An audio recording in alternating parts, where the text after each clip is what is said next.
Jueves 15 de agosto de 2024, les damos la bienvenida a esta primera emisión de Ecuador en Contacto y contarles que ante signos de estiaje en Ecuador, el gobierno anuncia medidas preventivas. No se pierdan esta importante información y, por supuesto, otras noticias de relevancia. Vamos a conocer los titulares.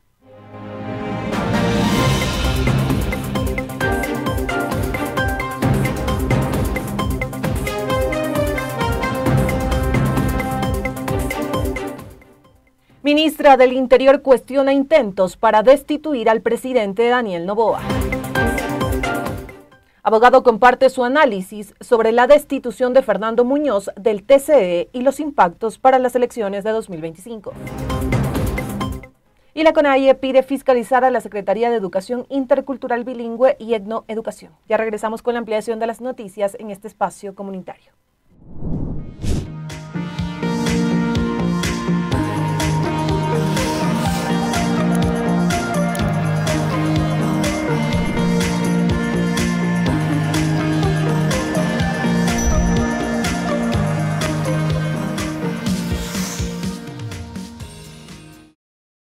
Iniciamos con la información y la destitución de Fernando Muñoz como presidente del Tribunal Contencioso Electoral TCE ha generado una serie de dudas y preocupación. Recordemos que Muñoz, minutos antes de su remoción, conversó con medios de comunicación y alertó que en medio del proceso electoral para los comicios de febrero de 2025 había intereses para tomarse el tribunal. Nicole Mendoza conversó con Washington Andrade, especializado en Derecho Procesal, y nos comparte un análisis sobre el tema para conocer también si la destitución puede afectar el proceso electoral que se viene. Veamos de inmediato el reporte. Corape informa. Y el país se integra. ¿Cómo están, compañeros? En este momento vamos a escuchar al abogado Washington Andrade acerca de la destitución del juez Fernando Muñoz y conocer si es que esta destitución afectará a las elecciones de 2025. Pero por supuesto que sí, ¿no? El TCE tiene un papel trascendental porque finalmente ahí se terminan resolviendo las incidencias, ¿no es cierto?, los reclamos que hacen los actores políticos, ¿no es cierto?, los sujetos políticos cuando ya son candidatos, es decir, las impugnaciones de candidaturas, es decir, todo lo que tiene que resolverse, la impugnación de las mismas elecciones, ¿no es cierto? Entonces es de vital importancia el mantener el control de esto, ¿no es cierto? Y es lamentable que haya jueces, que haya colegas, ¿no es cierto?, que se presten para este tipo de manejos. Lo que pasa es que aquí en el Ecuador sorprende. Cuando se dan este tipo de cambios, y repito, en este caso de manera ilegal, nosotros ya nos sorprendemos porque quienes representan o se toman o hacen una nueva mayoría, ya sabemos a quién responden. Y eso no debería ser. Entonces, realmente yo veo aquí que incluso se ha dado una conducta típica, es decir, dentro del catálogo penal. El hecho de actuar contra norma expresa por parte de estos señores jueces, creo que debería ser investigado incluso por la Fiscalía. Si tuviésemos una Fiscalía imparcial, seria, y que no sea otro actor político, esto debería estar siendo investigado y ellos debieron haber sido detenidos en delito flagrante.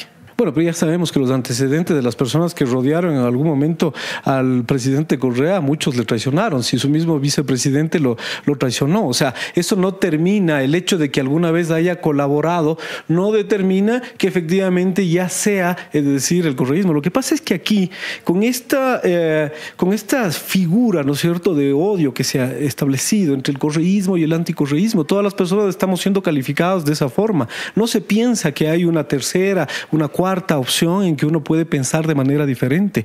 Y entonces aquí lo que se dice, ese es el antecedente. Cuando ya sabemos que esos antecedentes de esas personas incluso les ha servido para fallar, incluso ya vemos el caso del mismo juez Wilman Terán, que dice que ha fallado en contra del mismo expresidente Correa en el caso Sobornos. Es decir, eso no garantiza. Lo que sí es real este momento es que al juez Ángel Torres, al juez Torres, están vinculados inclusive sus propios familiares dirigiendo como dirigentes del partido ADN, del partido del presidente de la República. Así es, compañeros, en este momento como escuchamos al doctor Washington Andrade acerca de esta destitución por parte de 3 miembros del Tribunal Contencioso Electoral al juez Fernando Muñoz. Tal cual como lo señaló, esta destitución es ilegal y también puntualizó que la destitución y toda esta crisis interna que está pasando el Tribunal Contencioso Electoral podría afectar las elecciones de 2025.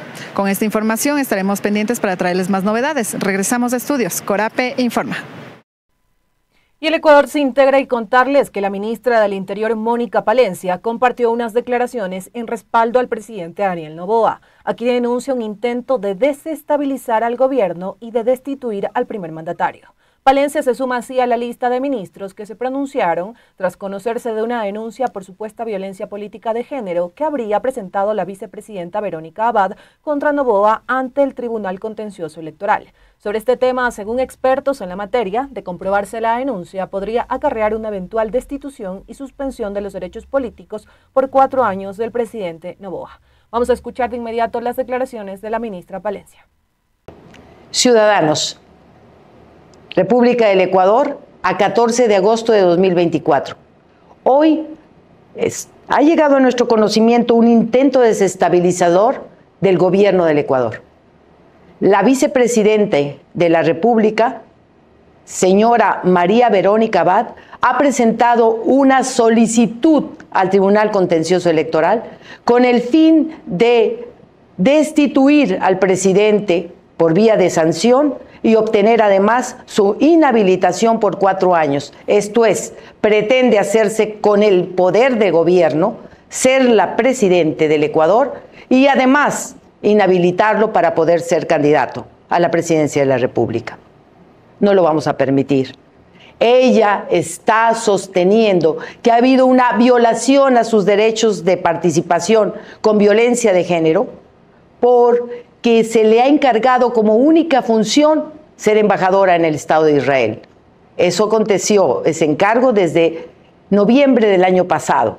Esto es, después de 9 meses, ella aduce ser víctima de violencia de género. Nosotros sabemos bien lo que ha pasado con los estados que han permitido que crezca la desestabilización. El Ecuador está unido y firme en torno a la institucionalidad democrática. Estaremos vigilantes, Policía Nacional, Ministerio del Interior, bloque de seguridad en conjunto, para que no se rompa el orden establecido, no se rompa la Constitución, no se rompa la ley. Recordemos, lo que hace grande a una nación no es su territorio, sino la fuerza de sus habitantes en sostener, mantener, luchar y dar la vida por sus valores democráticos. En eso está nuestro compromiso. Pasamos de inmediato a otras noticias aquí en Ecuador en Contacto y contarles que el caso de la subteniente Aidita Ati, que fue encontrada sin vida en su habitación en el fuerte militar Napo, esto en la provincia de Orellana, sigue generando conmoción y dejando un sinnúmero de preguntas sin respuestas. Sus familiares y organizaciones de los derechos humanos piden celeridad y justicia en el caso. Rolando Goyes conversó con el abogado Ángel Portilla, quien asumió la defensa de los familiares de la subteniente, así que vamos a conocer qué mencionó en el siguiente reporte. Corape informa. Y el país integra saludos cordiales, compañeros, comentarles que existen novedades dentro del caso de la subteniente Aidita Ati. Para conversar qué va a pasar este día viernes, lo que se tenía previsto, vamos a conversar brevemente con el doctor Ángel Portilla para que nos comente. Doctor, gracias por atendernos. ¿Qué se viene para este día viernes dentro de este caso? Muy buenas tardes. Gracias por su comparecencia y la invitación. Indudablemente que como abogado defensor, quien habla es el Ángel Eno Portilla Rodríguez, abogado en el ejercicio de la profesión.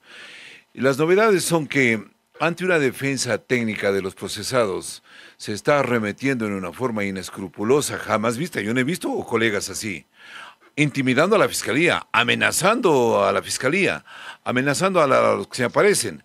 Hasta a mí me han amenazado, me han dicho lo que no debía oír. E incluso se ha vuelto un peligro. Les han dado habitaciones, y entiendo, dentro de la institución militar, el esto no puede darse porque a los abogados ellos deben ir a arrendar a hoteles en alguna parte, ¿no? Pero ahí están manipulando, entiendo, las pruebas, deformando, contaminando las pruebas, porque ahí está la habitación de la subteniente Ati. Para este viernes se tenía previsto esta reconstrucción de los hechos. ¿Se va a dar? ¿No se va a dar? No, mediante un impulso fiscal, la Fiscalía General del Estado ha dispuesto a la fiscal que se cambie y el proceso venga a la ciudad de Quito por la relevancia del asunto que está evacuándose, ¿no? Del femicidio. Es decir, ¿existen al momento presiones y amenazas también para usted, la parte de defensora, y también para los familiares de la subteniente Ati?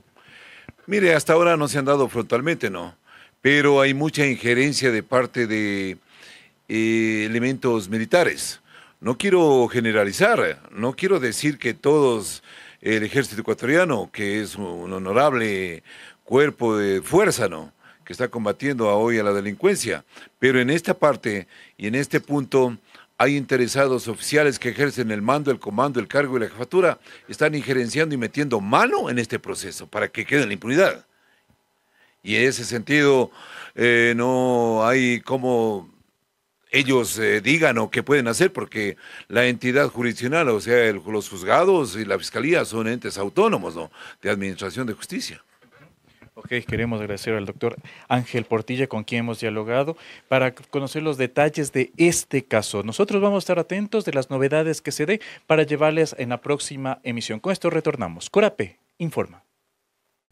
Y el Ecuador se integra. Te agradecemos, Rolando, por ese importante reporte para el noticiero. Y pasamos de inmediato a otros temas. Y desde el Gobierno Nacional se anunció medidas preventivas para afrontar la crisis energética. Esto ante lo que serían los primeros signos de estiaje. En un comunicado de la Secretaría General de Presidencia de fecha 15 de agosto, se informó que según los reportes emitidos por SENACE, en el mes de julio de este año, se ha registrado un decremento significativo de los aportes de todas las cuencas hidrográficas. Por ejemplo, señalan, durante julio el caudal promedio alcanzó nuevos mínimos históricos en Masar, con una estadística disponible de 61 años, y en la Central Minas San Francisco, con una estadística disponible de 52 años. Para atender la situación, se ha indicado que el presidente Daniel Noboa lidera acciones para reducir el impacto de las condiciones climáticas. Se habla también de la emisión de un decreto ejecutivo que dispone al Ministerio de Energía coordinar y ejecutar las acciones con SENACE y las empresas de generación, transmisión y distribución de energía para evitar los efectos que puede producir el estiaje.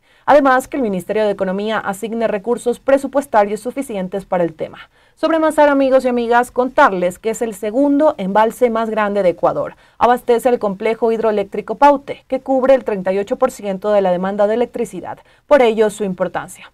Este aviso de estiaje ha vuelto a generar preocupación en la población y alarmas ante riesgos de apagones. Recordemos también, según varios datos, nuestro país depende en un 90% de la energía hidroeléctrica. Pasamos a otras noticias y contarles que ahora vamos con temas que se generan en la Asamblea Nacional, específicamente en la Comisión de Educación, donde se instaló la sesión para conocer, entre algunos puntos, el estado de la institucionalización del sistema de educación intercultural bilingüe y la etnoeducación.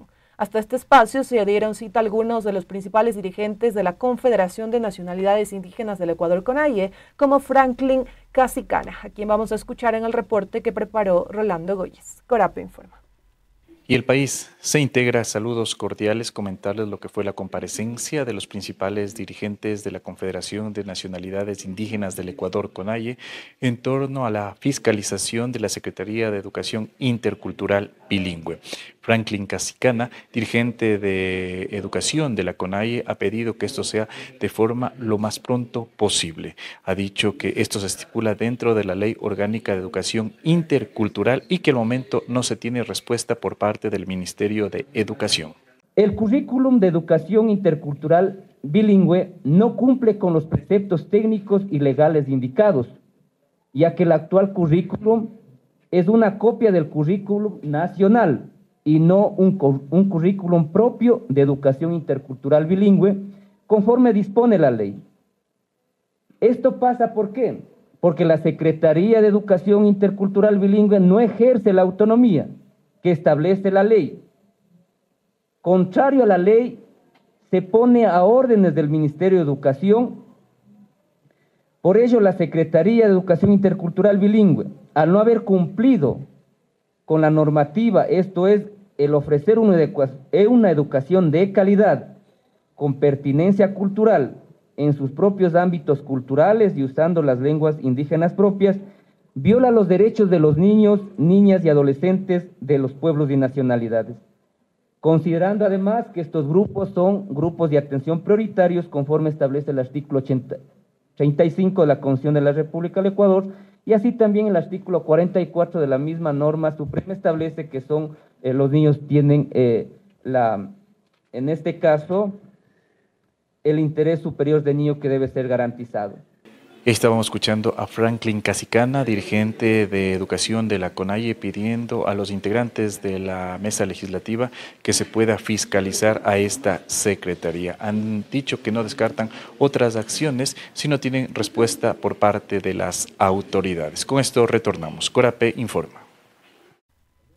Y el Ecuador se integra. Continuamos con más información en este espacio comunitario y contarles que hace unas horas aquí en Daniel Pintado y Anaí Suárez, deportistas que compitieron en los Juegos Olímpicos de París 2024, tuvieron un conversatorio con varios medios de comunicación.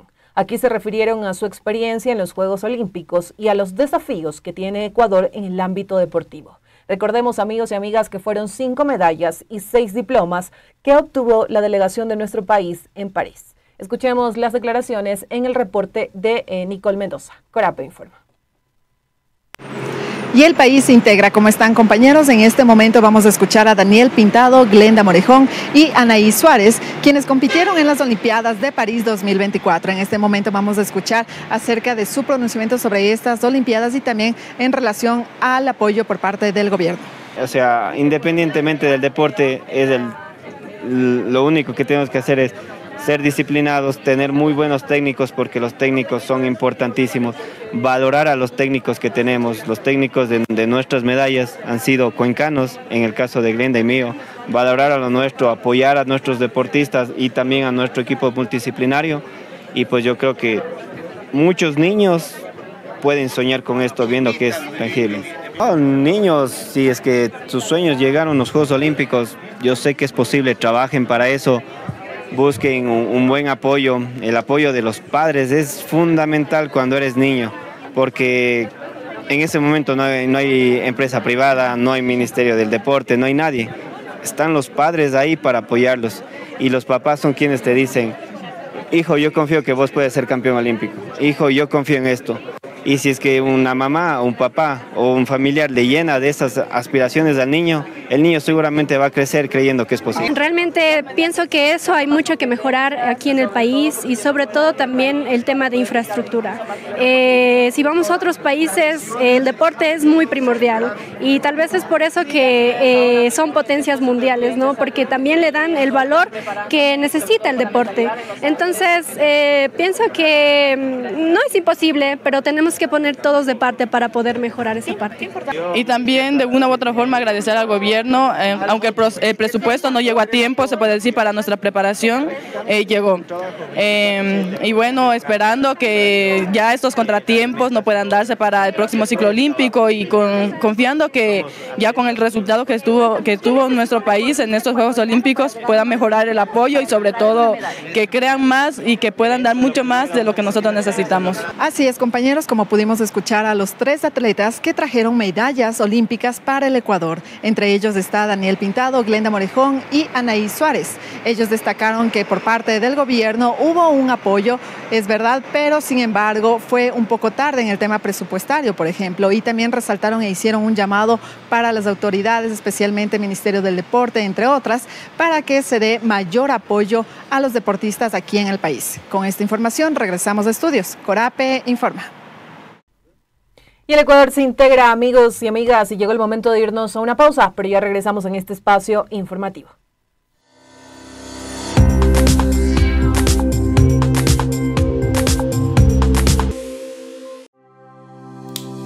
En el universo de la información, los medios de comunicación desempeñan un papel crucial en la opinión pública de las personas.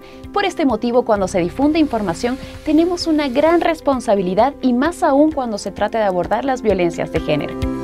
¿Me acompañas a conocer más sobre una nueva forma de comunicar con enfoque de género? En los próximos capítulos te facilitaré más pistas de cómo hacerlo. Un mensaje de Aquanuna y Medicus Mundi Mediterránea con el apoyo de Generalitat Valenciana en coproducción con Corape. Campaña comunicacional Florecemos en Resistencia.